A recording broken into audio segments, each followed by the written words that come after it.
আজকে আমি দেখাবো কাঁচা টমেটো দিয়ে চিংড়ি মাছ আলুর ভাজি। তো চলুন শুরু করা যাক। প্রথমে নিয়ে নিলাম আলু কুচি, এরপরে নিয়ে নেব কাঁচা টমেটো, এরপর একটি কড়াইয়ে তেল গরম করতে দিয়ে সেটি গরম হয়ে গেলে দিয়ে দিলাম চিংড়ি মাছ। তো চিংড়ি মাছটি ভালোভাবে ভেজে নিতে হবে। তো ভালোভাবে ভেজে নিলাম। নেওয়ার পরে এখানে আমি অ্যাড করলাম পেঁয়াজ কুচি, এরপরে অ্যাড করব কিছু কাঁচামরিচ কুচি। কাঁচামরিচ অ্যাড করার পরে সেটি এবার সুন্দরভাবে নাড়িয়ে নিতে হবে।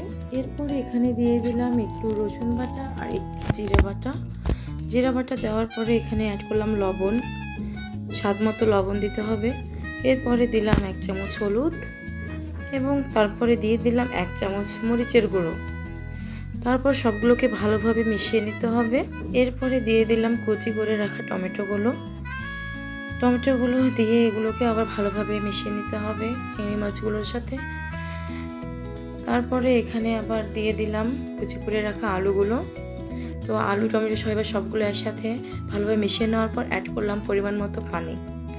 এরপরে এটিকে ঢেকে দিতে হবে, প্রায় 15 মিনিটের মতো ঢেকে রাখতে হবে। এরপর ঢাকনা খুলে তো প্রায় হয়ে এসেছে। তারপর সুন্দরভাবে ভেজে নেমে নিতে হবে।